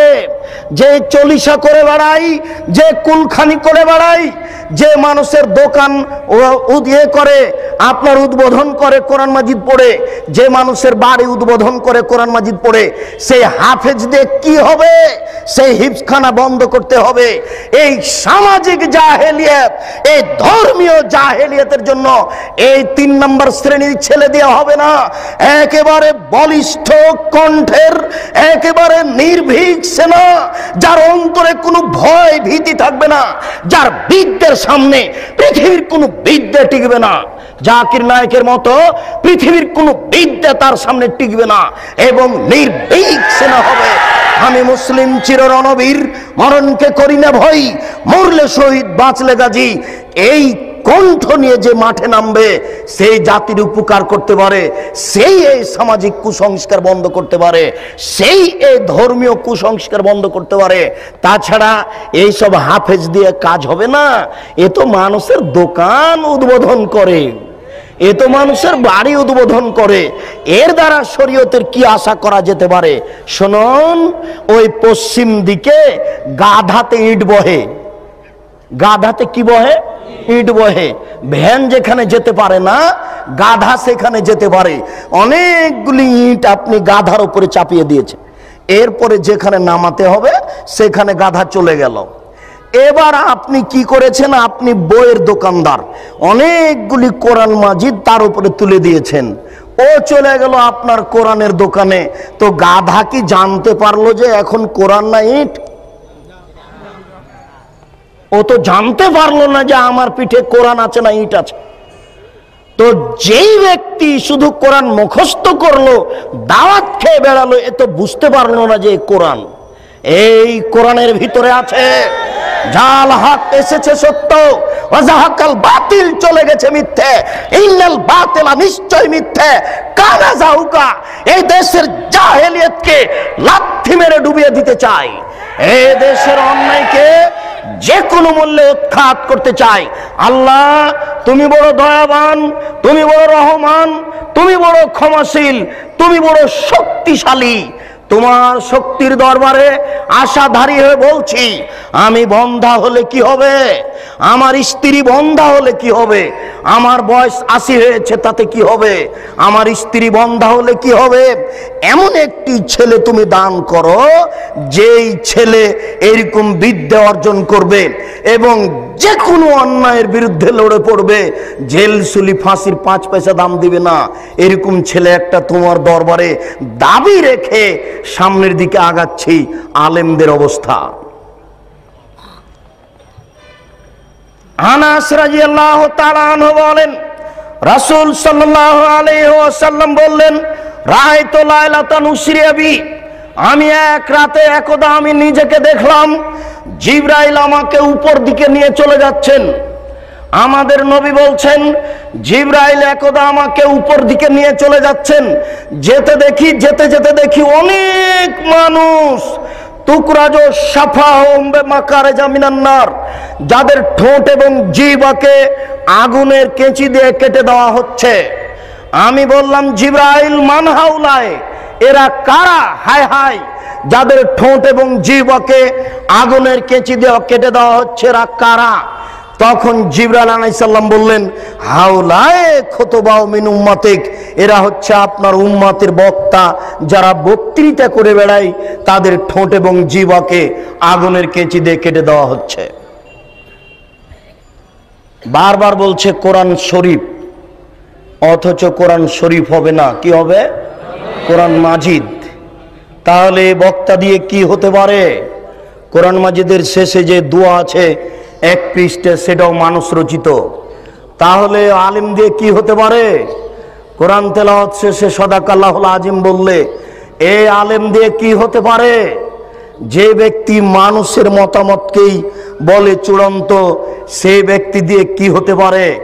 আল্লাহ রাসূল বলছেন আমি দুনিয়া থেকে চলে গেলাম, দুটি জিনিস রেখে গেলাম, কোরআন এবং আমার হাদিস। কি করে ব্যক্তির কথা এখানে আসতে পারে? বড় হুজুরের কথা কি করে আসতে পারে? পীর সাহেবের কথা কি করে আসতে পারে? বুজুর্গানের দিনের কথা কি করে আসতে পারে? পৃথিবীর কোন মানুষের কথা গ্রহণীয় হবে না, শুধুমাত্র একজন মানুষের কথা গ্রহণীয় হবে, যার নাম মুহাম্মদ সাল্লাল্লাহু আলাইহি সাল্লাম। তিনি বলছেন শোনো, লাউ কানা মূসা হাইয়ান, আজ যদি মূসা আলাইহিস সালাম জীবিত হন, পীর সাহেব তো দূরের কথা, বড় হুজুর তো দূরের কথা, বুজুর্গানে দিন তো দূরের কথা, এখন যদি মূসা আলাইহিস সালাম জীবিত হন, তারাক্তুমুনি, যদি তোমরা আমাকে ছেড়ে দাও, লাত্তাবাতুমুহু, আর তোমরা যদি মূসাকে গ্রহণ করো, তাহলে তোমরা লাসলালতুম, ভ্রান্ত হয়ে যাবে, তোমাদেরকে জাহান্নামে যেতে হবে। তোমার পীর সাহেব তো দূরের কথা, বুজুর্গানে দিন তো দূরের কথা, এখন যদি মূসা আলাইহিস সালাম জীবিত হন, মূসা, আর তোমরা যদি আমাকে ছেড়ে দিয়ে মূসাকে মানো, তাহলে তোমাদের সবাইকে জাহান্নামে যেতে হবে, কেউ টিকতে পারবে না। তাহলে আপনার পীর সাহেব, বুজুর্গানে দিন, কোন ব্যক্তির এখানে প্রশ্নে আসে না, মাত্র একজন মানুষের কথা চলবে, যার নাম মুহাম্মদ সাল্লাল্লাহু আলাইহি সাল্লাম। ওসামা ইবনে যায়েদ রাদিয়াল্লাহু তাআলা আনহু বলেন, রাসূল সাল্লাল্লাহু আলাইহি সাল্লাম বলেন, ইজা ইয়াউমাল কিয়ামা বিরাজুলিন ইউলকা ফিন্নার, বিচারের মাঠে একজন লোককে নিয়ে যাওয়া হবে, এরপরে জাহান্নামে নিক্ষেপ করা হবে। তান্দালে কাকতা বহু ফিন্নারে, সেই ব্যক্তি জাহান্নামে যাওয়ার সাথে সাথে নাড়ি ভুঁড়ি তার বের হয়ে ঝুলতে থাকবে। ওয়াথানু ফিহা কাতাহানিল হিমারে বেরাহাহু, ও তার নাড়ি ভুঁড়ির চতুর্দিকে ঘুরতে থাকবে জাহান্নামে, যেইভাবে গাধা তার রাহাটের চতুর্দিকে ঘুরতে থাকে। এই কথা আপনি ভালোভাবে বুঝতে পারবেন না। গরুর পায়ে ধান মারা দেখেছেন কি? গরু যেমন ধানের উপরে ঘুরে, ওইভাবে মাওলানা সাহেব তার নাড়ি ভুঁড়ির চতুর্দিকে ঘুরবে। ফায়াজতামু আলাইহি আহলুন নার, জাহান্নামীরা সেখানে জমা হয়ে বলবে, মালাক, হুজুর কি খবর? হুজুর আপনার অবস্থা কেন এইরূপ? তা'মুরুনা বিল মারুফ ওয়া তানহাউনা আনিল মুনকার, আপনি তো আমাদেরকে ভালো কাজের আদেশ করছিলেন, মন্দ কাজের নিষেধ করছিলেন, তা আপনি কেন জাহান্নামে? আপনার অবস্থা কেন এইরূপ? তখন মাওলানা সাহেব বলবেন, কি বলি, আমরুকুম বিল মারুফ ওয়া আতিহে, আমি ভালো বলেছি, ভালো করিনি যে। ওয়ানহাকুম আনিল মুনকারে ওয়া আতিহে, আমি মন্দ থেকে নিষেধ করেছি আর নিজেই মন্দ করেছি। চুক্তি ছাড়া হুজুরের বক্তব্য চলে না। হুজুর বক্তব্য এখানে ঠিকই দেন, আর মেয়ে ঠিকই ঢাকা বিশ্ববিদ্যালয়ে পড়ে ফতোয়া গায়ে দিয়ে। আরে 4 মাসের চিল্লাই চলে গেছে হুজুর গো, আহাল পরিবার কার হাতে জিম্মে দিয়ে চলে গেছে। স্ত্রী ঠিকই নগ্ন হয়ে ঘুরে বেড়াচ্ছে, মেয়ে ঠিকই কলেজের মাঠে ঘুরছে, আবার উনি লন্ডনে গিয়ে তাসবি টিপছে। দেখেন আশ্চর্য ধর্ম। আপনি এদেশের নেতা নেত্রীর ধর্ম দেখে অবাক হচ্ছেন, আপনি দেখেন হুজুরের ধর্ম আশ্চর্য। আমরা নেতা নেত্রীর ধর্ম দেখে আশ্চর্য হই যে নেতা নেত্রী কবরের পাশে দাঁড়িয়ে হাত তুলে দোয়া করছে। আরে নেতা নেত্রী নারী পুরুষ তো আছে আছে, হিন্দু হাত তুলে আছে। তাহলে ধর্মকে মজাক করা হচ্ছে। এটা ধর্ম কিছু না, একটা হাতের ময়লা, এটা নিজের ব্যাপার। ঠিক নেতা নেত্রীর যেমন নিজের ব্যাপার, এই চিল্লার হুজুরের তেমন নিজের ব্যাপার। ওইখানে গিয়ে তাসবি টিপে আর এইখানে মেয়ে বিশ্ববিদ্যালয়ে পড়ে। আশ্চর্য। আল্লাহ রাসূল বলছেন যে তোমার উপরে তোমার স্ত্রীর 5টা জিনিস রাখলাম।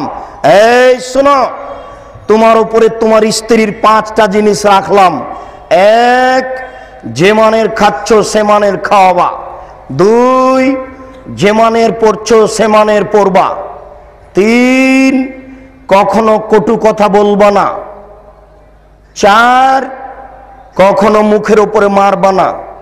5, তুমি তোমার বাড়ি ছাড়া তাকে কোথাও যেতে দিবা না, তোমার বাড়ি ছাড়া কোথাও তুমি তাকে থাকতে দিবা না। এটা স্বামী মানে ক্ষমতা।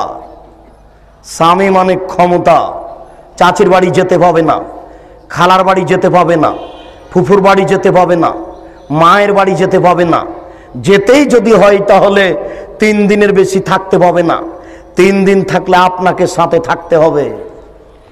3 দিনের বেশি থাকলে সাদকা হয়ে যাচ্ছে, ওটা আপনাকে খরচ দিতে হবে, টাকা আপনাকে দিতে হবে। 3 দিনের পরে যেটা আপনার শ্বশুর বাড়িতে খাবে ওটা সাদকা, অতএব 3 দিনের পরে চলবে না।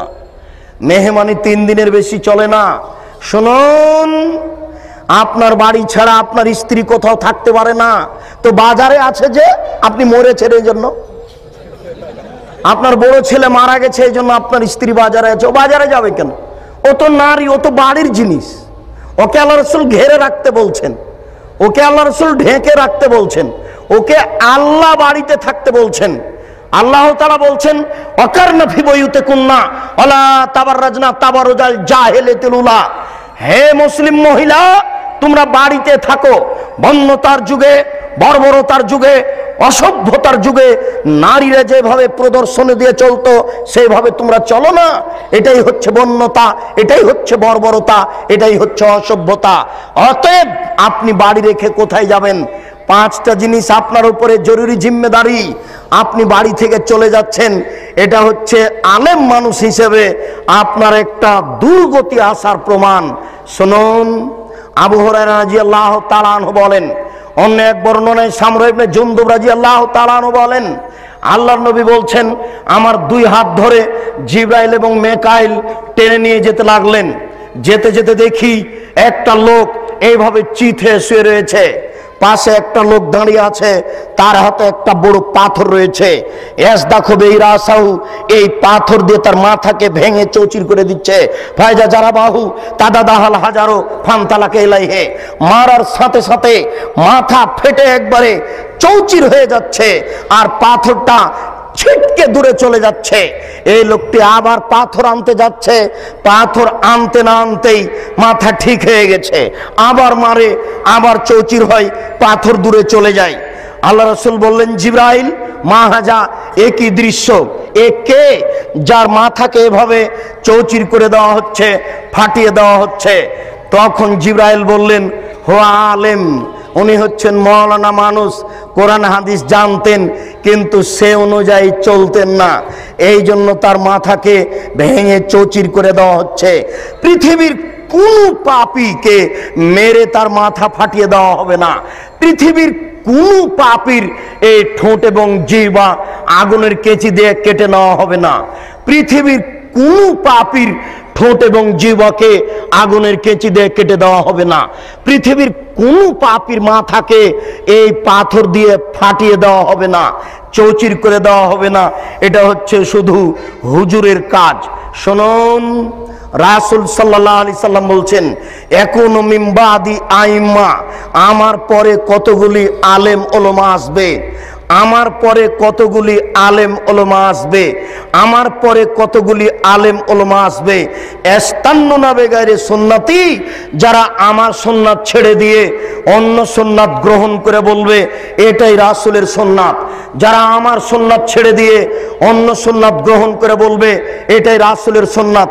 আশ্চর্য, আল্লাহ রাসূল 23 বছর জীবনে, আল্লাহ রাসূল 23 বছর জীবনে, আল্লাহ রাসূল 23 বছর জীবনে কয়েক হাজার ওয়াক্ত নামাজ পড়িয়েছেন। কোনো একদিন একামাতের পরে না বলে নামাজ শুরু করেছেন, কিছু না বলে নামাজ শুরু করেছেন, এটা জীবনেও ঘটেনি। তিনি আগে বলেছেন সাউসুফুফাকুম, কাতার সোজা করুন, অতারাসু, প্রাচীরের মতো হয়ে দাঁড়ান, শুদ্ধু খেলালাকুম, তোমাদের আপনাদের ফাঁকা বন্ধ করুন। ওই যে আমি দেখতে পাচ্ছি ওই যে দুইজনের ফাঁকা দিয়ে শয়তান ছাগলের বাচ্চার মতো প্রবেশ করছে, ওই যে আমি দেখতে পাচ্ছি দুইজনের ফাঁকা দিয়ে শয়তান ছাগলের বাচ্চার মতো প্রবেশ করছে। আপনারা দুইজনের ফাঁকা বন্ধ করুন, প্রাচীরের মতো হয়ে দাঁড়ান, কাতার সোজা করুন। মান সাদ্দা ফুরজাতান বানাল্লাহু লাহু বাইতান ফিল জান্নাহ, কেউ যদি দুইজনের ফাঁকা বন্ধ করে তাহলে আল্লাহ তার জন্য জান্নাতে ঘর বানাবেন, তাহলে আল্লাহ তার জন্য জান্নাতে ঘর বানাবেন। চলেন আপনাকে মাদার টেক বাজারে দুই একটা মসজিদে দেখাই, দুইজন দাঁড়িয়ে আছে, দুইজনের মাঝে আরো দুইজন ধরবে। চলেন আপনাকে বাইতুল মুকাররমে দেখাই, কোন জায়গাতে দুইজনের মাঝে আরো 10 জন ধরবে। ওইদিকে ইমাম সাহেব এই ইমামের জায়গাতে আসতেই বলছে যে কাতার সোজা করুন। আল্লাহর মুখখানে বলিয়া নেয় যে একামত দেন, এই কথা বলে না, ও বলছে যে কাতার সোজা করুন, অথচ তাকে বলতে হবে একামত দেন। এরপরে ওখানে যাবে, একামত চলতে থাকবে, মুসল্লিদের মুখে মুখে দাঁড়িয়ে থাকতে হবে আর বলতে হবে কাতার সোজা করুন, প্রাচীরের মতো হয়ে দাঁড়ান, দুইজনের ফাঁকা বন্ধ করুন। এক পর্যায়ে পশ্চিমমুখী হয়ে আল্লাহু আকবার বলে নামাজ শুরু করতে হবে। কত বড় জাহেল, কত বড় অজ্ঞ, কত বড় জাহেল, কত বড় অজ্ঞ হুজুর! আরে জিন্দেগিতে একবারও বলে না, একবারও বলে না। আজ থেকে আপনি পরীক্ষা করুন, এখন যে ফজরের নামাজে পরীক্ষা করুন, আশ্চর্য, অবাক হতে হয়। আল্লাহ রাসূল বলছেন থামের ভিতরে দাঁড়াবা না, লাইনের যেন বিচ্ছিন্নতা না আসে, থামের ভিতরে দাঁড়াবেন না, পায়ের মাঝে দাঁড়াবেন না, যেন কাতারের ভিতরে বিচ্ছিন্নতা না আসে। কেউ যদি ওই পায়ের মাঝামাঝিতে দাঁড়িয়ে গেছে তখন সাহাবীগণ তাকে ধাক্কা দিয়ে আগে এবং পিছে করে দিয়েছেন। ওরে হুজুর কত বড় জাহেল, ওই কাতারের মাঝে এইভাবে রেখেছে জুতা স্যান্ডেলের বাক্স। দেখেন আপনি এই বাজারে, এই শহরে কত মসজিদ এইভাবে আছে। আল্লাহর নবী বলছেন এক শ্রেণীর মাওলানা আলেম ওলামা বের হবে যারা আমার সুন্নাত ছেড়ে দিয়ে অন্য সুন্নাত ধরে বলবে এটাই রাসূলের সুন্নাত। লাখো সুন্নাতকে তারা কবর দিচ্ছে, যেটা রাসূলের নয়, রাসূলের যেটা আছে সেটাকে কবর দিয়ে অন্য একটা বানিয়ে চলেছে। আশ্চর্য, আপনাকে একটু বলতে হয়, আশ্চর্য, আপনাকে একটু বলতে হয়।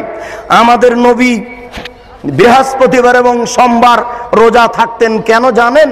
আমাদের নবী বৃহস্পতিবার এবং সোমবার রোজা থাকতেন এই জন্য যে সাপ্তাহিক রিপোর্ট পেশ করা হয় বৃহস্পতিবার আর সোমবার। আমাদের নবী মুহাম্মদ সাল্লাল্লাহু আলাইহি সাল্লাম চাইতেন যে যখন আমার রিপোর্টটা পেশ করা হবে তখন আল্লাহ দেখুক যে আমি রোজা আছি। আমার রিপোর্টটা যখন পেশ করা হবে তখন আল্লাহ দেখুক যে আমি রোজা আছি, এটা তিনি চাইতেন।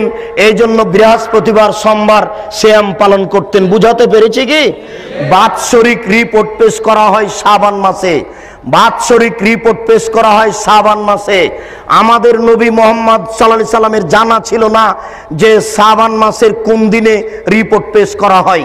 এই জন্য আয়েশা রাদিয়াল্লাহু তাআলা আনহা বলছেন যে ওই দিনটাকে ধরার জন্য আল্লাহ রাসূল পুরো শাবান সিয়াম পালন করতেন, তবে শাবানকে রমজানের সাথে লাগিয়ে দিতেন না। উম্মু সালামা রাদিয়াল্লাহু তাআলা আনহা বলেন, আমাদের নবী মুহাম্মদ সাল্লাল্লাহু আলাইহি সাল্লাম পুরো শাবান সিয়াম পালন করতেন, তবে শাবানকে রমজানের সাথে লাগিয়ে দিতেন না। কেন? তিনি ভাবতেন এই দিনটা আমাকে ধরতেই হবে। বাৎসরিক যখন রিপোর্ট পেশ করা হবে তখন আল্লাহ দেখুক যে আমি রোজা আছি। বাৎসরিক যখন রিপোর্ট পেশ করা হবে তখন আল্লাহ দেখুক যে আমি রোজা আছি। এটা দেখানোর জন্য তিনি শাবান মাসে বেশি বেশি রোজা রাখতেন। ভারত, বাংলাদেশ, পাকিস্তানের এই সব হুজুরেরা জাহেলের পরিচয় দিয়ে কিভাবে জেনে নিল সেই দিন 15ই শাবান। ভারত, বাংলাদেশ, পাকিস্তানের হুজুরেরা কিভাবে জেনে নিল সেই দিন হচ্ছে 15ই শাবান। তাই তারা কলকারখানা, অফিস, আদালত, কোর্ট কাচারি, শিক্ষা প্রতিষ্ঠান বন্ধ করে রাতে গোসল করে আতর গোলাপ মেখে দিনে রোজা থাকে। অসম্ভব হতে পারে না। আল্লাহ রাসূল বললেন, আমার সুন্নাত ছেড়ে দিয়ে তারা অন্য সুন্নাতকে ধরে বলবে এটাই রাসূলের সুন্নাত। প্রায় পুরো শাবান সিয়াম পালন করা হচ্ছে রাসূলের সুন্নাত, আর একদিন সিয়াম পালন করা হচ্ছে ভারতের সুন্নাত, মানুষের সুন্নাত। 27শে রজব কোরআন মাজিদ নাজিল হয়েছে, আল্লাহ রাসূল গেছিলেন মেরাজে। এই কথার ভিত্তিতে মেরাজের দিন রোজা রাখতে হবে, এটা মিথ্যে। কোরআন মাজিদের আয়াত পেশ করা হচ্ছে মিলাদের জন্য 4টে। আল্লাহ মিলাদ করেছেন, নবী মিলাদ করেছেন, সাহাবীগণ মিলাদ করেছেন। কত বড় ডাহা মিথ্যে কথা সাহাবীদের উপরে। এগুলো সব বাতেনি কোরআন, এগুলো হচ্ছে বাতেনি বানাওয়াট কথা, অসম্ভব হতে পারে না। শুনুন, 27শে রজব রোজা হতে পারে না, 15ই শাবান রোজা হতে পারে না। এইগুলি হচ্ছে রাসূলের সুন্নাতকে ছেড়ে দিয়ে অন্য সুন্নাত গ্রহণ করা, রাসূলের আদর্শকে ছেড়ে দিয়ে অন্য আদর্শ গ্রহণ করা। তাই রাসূল সাল্লাল্লাহু আলাইহি সাল্লাম বলছেন, ফিহিম রিজালুন, এই আলেমদের মধ্যে কতগুলি আলেম হবে, কুলুবুহুম কুলুবুশ শায়াতিন, শায়াতিন ফি জুসমানে ইনসিন, এদের অন্তর হবে শয়তানের অন্তর, এদের দেখতে লাগবে মানুষ। এদের অন্তর হবে শয়তানের অন্তর, এদের দেখতে লাগবে মানুষ। এদের অন্তর হবে শয়তানের অন্তর, এদের দেখতে লাগবে মানুষ। আল্লাহর রাসূল এক শ্রেণীর আলেমকে শয়তান বললেন। আল্লাহ রাসূল এক শ্রেণীর আলেমের জিহ্বা কেটে নেওয়া হবে এই কথা বললেন। এক শ্রেণীর আলেমকে জাহান্নামে নিক্ষেপ করা হবে, তার নাড়ি ভুঁড়ি বের হয়ে ঝুলতে থাকবে এই কথা বললেন। এক শ্রেণীর আলেমকে একবারে চিৎ করে ফেলে দিয়ে মাথা ফাটিয়ে চৌচির করে দেওয়া হবে এই কথা আল্লাহ রাসূল বললেন। প্রায় হাদিসগুলি বুখারী মুসলিমের। আপনাকে আমি এই অংশে দেখালাম সামাজিক জাহেলিয়াত আর আলেমদের জাহেলিয়াত। অতএব সামাজিক জাহেলিয়াত ঠেকানো যেমন জরুরি, আলেমদের জাহেলিয়াত তেমন ঠেকানো জরুরি। কে সব জাহেলিয়াত ঠেকাবে? হুজুর, আপনি টুঙ্গির মাঠে লক্ষ লক্ষ জনগণকে নিয়ে হাত তুলে দোয়া করছেন। আপনার কথা তো খুব ভালো লাগে যখন আপনি বলেন সুবহানাল্লাহ বললে এত নেকি হয়, আলহামদুলিল্লাহ বললে এত নেকি হয়, আল্লাহু আকবার বললে এত নেকি হয়, সুন্দর করে ওযু করে 2 রাকাত নামাজ পড়লে অতীতের সব পাপ ক্ষমা হয়ে যায়। আপনার ভালো কাজের আদেশ তো খুব মিঠা লাগলো। আপনি যখন হাত তুলে দোয়া করছেন তখন এই দেশের নেতা নেত্রী সামনে আছেন, এই দেশের লাখো লাখো জনগণ সামনে আছে। আপনি হাত তুলে দোয়া করার পূর্বে বলবেন, শুনুন দেশবাসী, দেশের নেতা নেত্রী শুনুন, মহান আল্লাহ যেখানে ভালো কাজের আদেশ করতে বলেছেন সেখানে মন্দ কাজের নিষেধের কথা বলেছেন। অতএব আমি টুঙ্গির মাঠে মন্দ কাজের নিষেধ করো তো বলতে চাচ্ছি। আলী রাদিয়াল্লাহু তাআলা আনহু বলেন, রাসূল সাল্লাল্লাহু আলাইহি সাল্লাম বলেন, আলী লা তাদু তিমসালান ইল্লা তামাস্তাহু, আলী তুমি ছাড়বে না কোনো ছবি মূর্তি, সবকে ভেঙে খান খান করে দাও। ওলা কাবরান মুশরিফান ইল্লা সাওয়াইতাহু, ছাড়বে না তুমি উঁচু কবর, সবকে ভেঙে সমান করে দাও। অতএব আমি হাত তুলে দোয়া করার পূর্বে মন্দ কাজের নিষেধ করতে বলতে চাচ্ছি, 24 ঘন্টার মধ্যে বাংলাদেশে যত উঁচু কবর রয়েছে, শাহজালাল সিলেটি, শাহপরান, আর গোলাপ শাহের মাজার, আর আপনার শাহ নিয়ামতুল্লাহর কবর, আর যত উঁচু কবর আছে সবকে ভেঙে দিতে হবে। এই দেশে যত ছবি মূর্তি আছে 24 ঘন্টার মধ্যে সবকে ভেঙে দিতে হবে। মন্দ কাজের নিষেধ। শুনুন দেশবাসী, দেশের নেতা নেত্রী, আমি হাত তুলে দোয়া করার পূর্বে মন্দ কাজের নিষেধ করতে বলতে চাই। টাঙ্গাইলের পতিতালয় বন্ধ করতে হবে, ফরিদপুরের পতিতালয় বন্ধ করতে হবে। বাংলাদেশের মাটিতে 24 ঘন্টার মধ্যে যত পতিতালয় রয়েছে সব বন্ধ করতে হবে। আমি মন্দ কাজের নিষেধ করতে বলতে চাচ্ছি, বাংলাদেশে যত ব্যাংকিং ব্যবস্থা রয়েছে 24 ঘন্টার মধ্যেই সুদি ব্যাংকিং ব্যবস্থা বন্ধ করতে হবে। হুজুর, মন্দ কাজের নিষেধ পান না খুঁজে, ভালো কাজের আদেশ তো সহজেই করা যায়। সুবহানাল্লাহ বললে এত নেকি হয়, আলহামদুলিল্লাহ বললে এত নেকি হয়, আল্লাহ আকবার বললে এত নেকি হয়।